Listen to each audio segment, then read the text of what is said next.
Hey friends, what I'm about to say may upset a lot of people.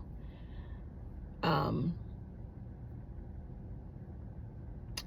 I've been thinking about this for a while, and I was in this situation.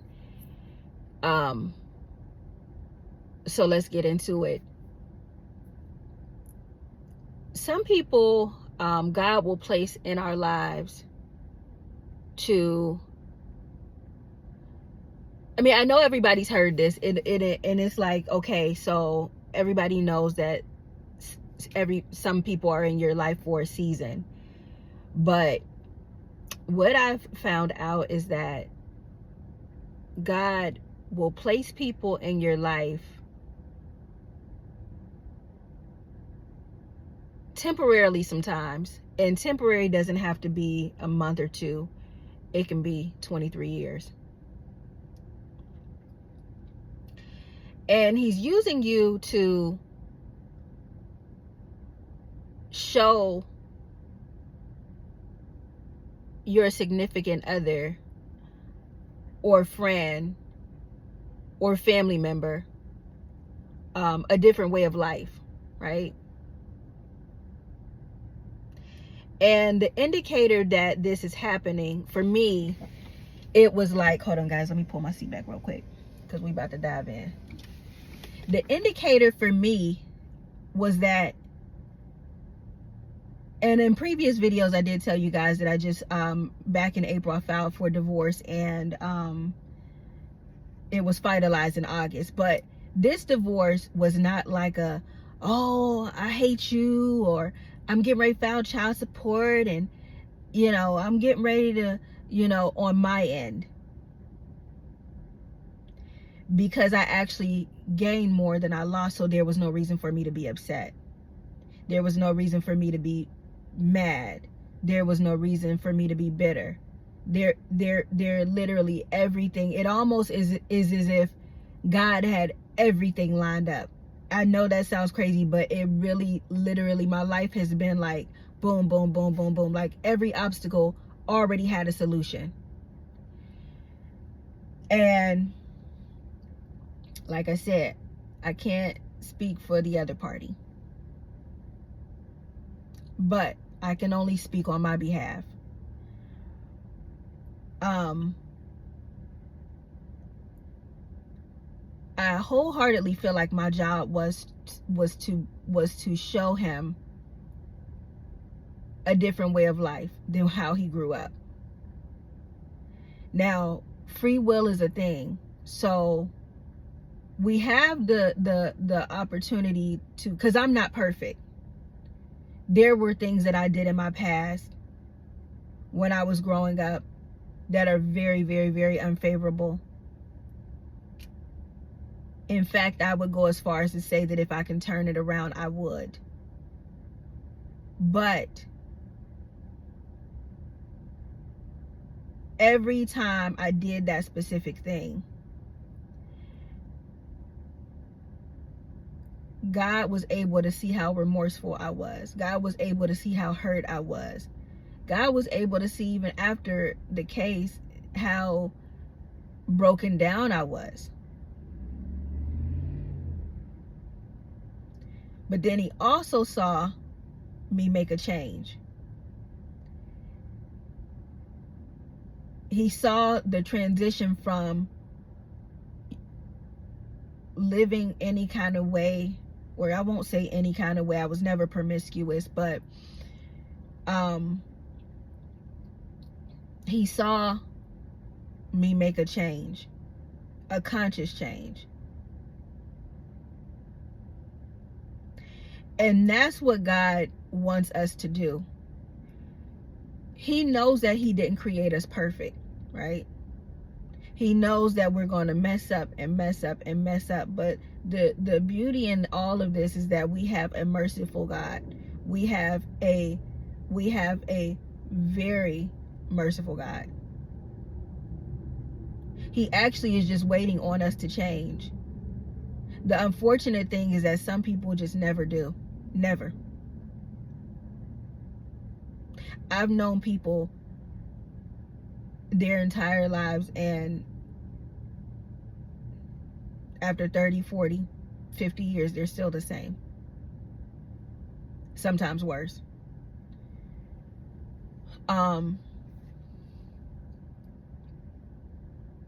But let me jump back to what I was initially saying.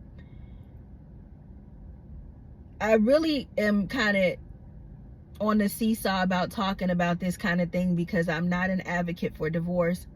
I don't even like saying it, because I don't want anybody to be like, you know what, yeah, my wife did make me mad. No, this is not that. Okay, this is when you know for sure someone is literally disregarding you. When I say disregarding you, I mean disregarding your feelings, disregarding your boundaries, disregarding your morals, don't have any of their own, pretending that they do.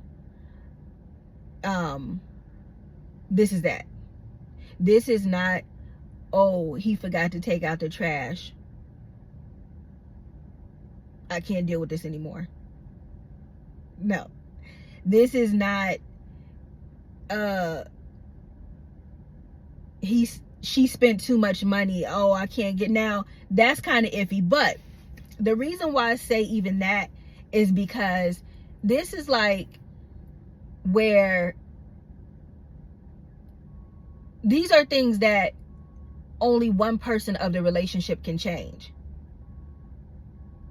So like, if somebody is bad at cleaning, the other person can be good at cleaning. But if one person is cheating, the other person can't do anything to stop that. The person would have to want to stop cheating for their significant other.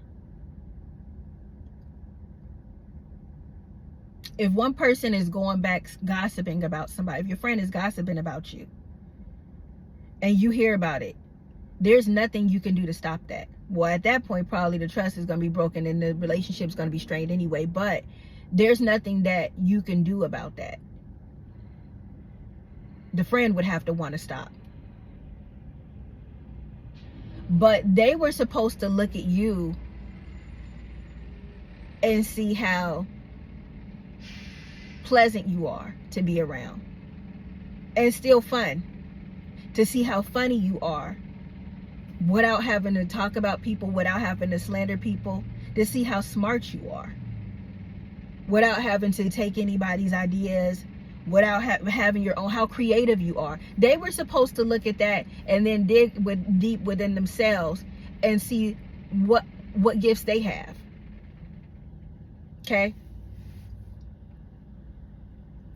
But you get people that look at you and they might feel like, oh, you think you better, because you can blank, blank, blank, or you think you better. And then it becomes, you can literally become, it can become a competition in your house. And this is something that I really don't even have to say. You can feel it. You can feel if there's a secret competition going on. You might be like clapping for the person when they do XYZ, and then when you notice it's you, it's almost like you can see the scowl on their face without even looking at them. Like they just hate that it was you.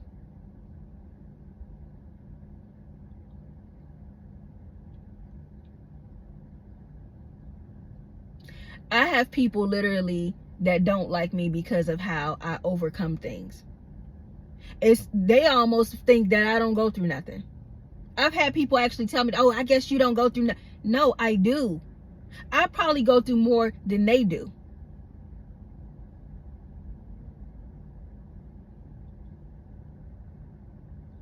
It's about how you get over it.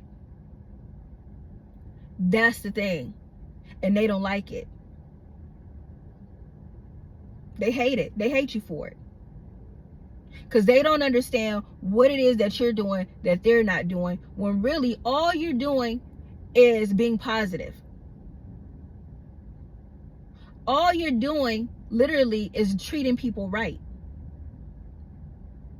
All you're doing is looking at the glass half full instead of half empty. It's not rocket science.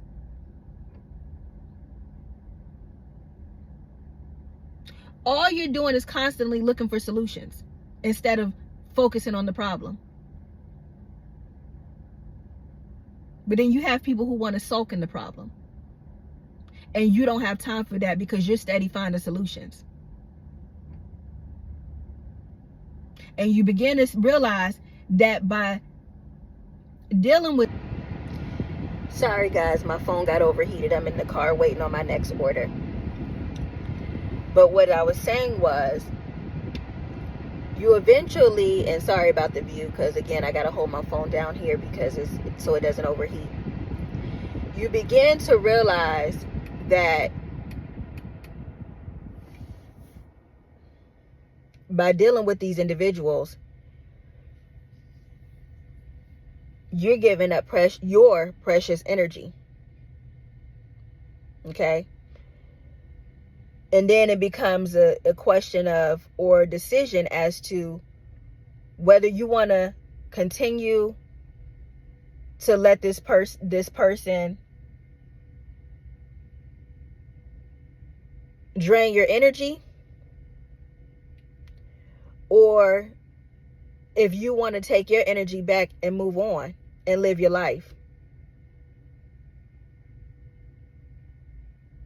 in the positive way that you intended for y'all to do together. But you can do it by yourself. Now again, this message is not for the married couples who really have little spats. No, because that's marriage. I mean, that's, this is for the people in your life that every single day is a problem. Every single time you talk to them, it's a problem. They want to argue. They want to fight. It's like then you realize too, you're not even the problem. They're not happy with themselves. Now you can sit there and try to wait and try to do this and try to do that and try to do this and try to do that and hope that they get happy, hope that they feel good in this.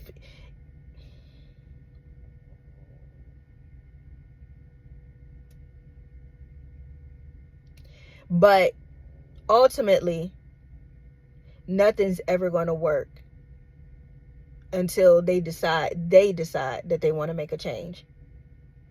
That's it.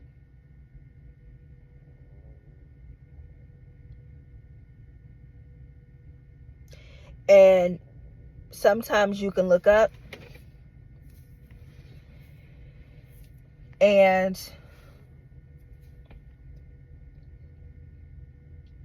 23 years could have gone by.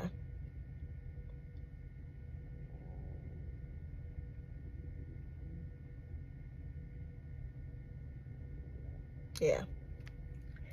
And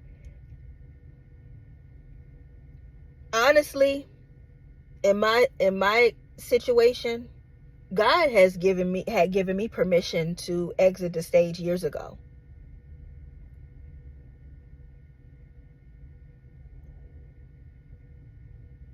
Years ago. I feel like I was checked out. But when you have children, it makes it so much harder to break away, especially when they're young children. Okay? That's why I encourage, if you don't have any children yet and you're with somebody who you see any signs of any of what I said, make sure you know before you start creating ties that are very, very hard to break.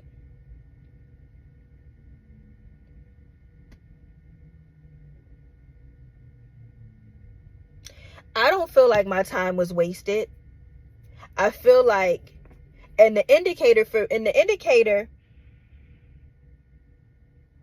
that this might be your story is that you notice that even when this particular person tries to do this and try to do that, and they try to, they want you to feel like they feel, and they want to know why you so happy and they're so mad all the time, and everything works for you but it doesn't work for them. That's when when you see God opening doors, and God is continuously making a way, making a way, making a way, and making your life easy, and you know for sure this is nothing that you could have done yourself. Like miraculous things happening. That is the indicator that this might be your story.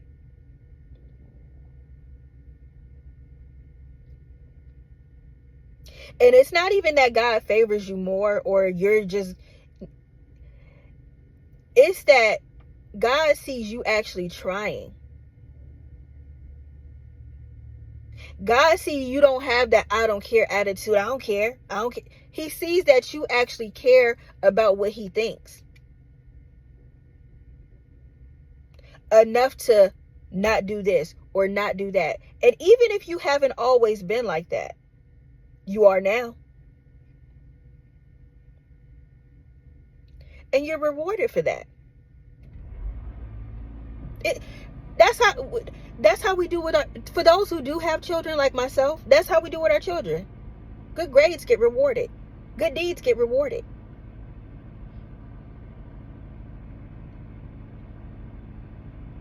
Same thing.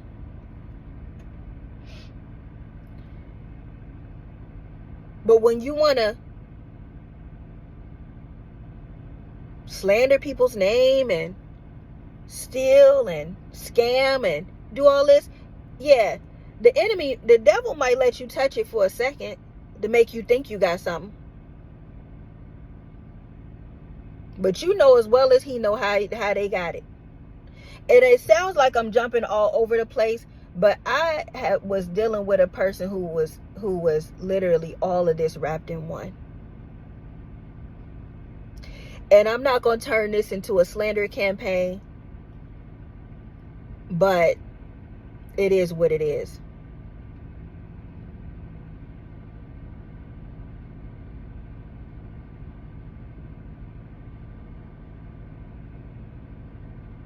And even though I'll never, ever, ever be with that person again, he could change too. Still a whole lot of space and opportunity. And then once we do that, we see our life start to change. We see doors start to open. Anybody can do it. Now, hey, look. I got a lot of... That's not dandruff. That's just...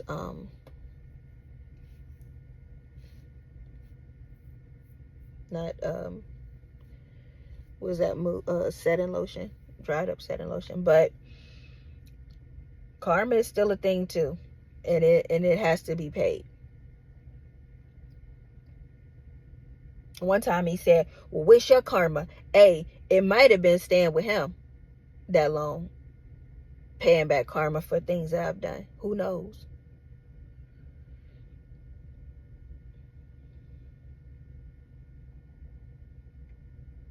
Okay? But yeah, that's just what I wanted to share with you all today. That in a nutshell, if you're dealing with somebody who just can't get it right, make you feel uneasy, like literally all the time. If y'all have children, the children can't, all antsy and everybody feel like they're walking on eggshells. You do have a choice. Okay? Especially if you know you haven't done anything to that person. They may try to gaslight, and that's another thing too. Don't be manipulated. They may try to gaslight you and make you think that, oh, you're crazy, or, it was really you, and you were this and you were that, and you're looking like, wait a minute, I ain't even saying nothing. When you got to gaslight somebody, make them think something is what it's not. It's not. So you have a choice. You can either, stay with that person and try to hope that one day, because they very well may, I don't know, but you also are free to go as well and live your life abundantly. Okay. All right, guys, I'm gonna head on out. If anything was said that you can resonate with, go ahead and like, share, and subscribe. And I will see you guys on the next one. Thank you for watching. Okay, bye-bye.